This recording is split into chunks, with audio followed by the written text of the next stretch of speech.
रायगडच्या पालकमंत्रीपदासाठी स्थगिती मिळालेली आहे। ते आमचे नेते आणि उपमुख्यमंत्री एकनाथ शिंदे साहेब आणि देवेंद्रजी फडणवीस साहेब यांच्यामध्ये जी काय चर्चा होऊन जे काय झालेली आहे त्यामुळे ती स्थगिती मिळालेली आहे।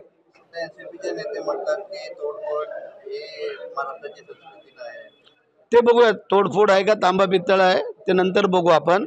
परंतु ज्या वेळेला काही गोष्टी चांगल्या व्हाव्या घडावे लागतात तेव्हा काय असे प्रकार होतात ना, असं काही नाही आहे। विरोधक म्हणतात की ही मलाईसाठी लढत आहे।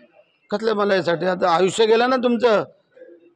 आता आम्हाला काय मलाई बिलायची काय, मलाईची जर आम्हाला अपेक्षा असेल तर मी मागच्या वेळेला मंत्रिपद सोडलं नसतं। हल्ली लोक कोण ग्रामपंचायतीचं सदस्यपद सोडत नाही, आम्ही मागच्या वेळेला मंत्रिपद थांबवलं। मग आम्हाला ती काय अपेक्षा होती का मलाईची असती तर आम्ही सोडलं असतं का? आम्ही दिलदार म्हणून आत्ता पण जरी आम्हाला सांगितलं ना आमच्या नेत्यांनी सर तुम्ही थांबा, आमची तयारी आहे ना। एवढं काय मोठं नवल आहे की त्याच्यावरचीच आम्ही काय जगतोय का? असं काय नाही आहे। शक्ती प्रदर्शन नाही, हे आमचं आभार प्रदर्शन आहे की आमच्या नेत्यांना शुभेच्छा देण्यासाठी। चल।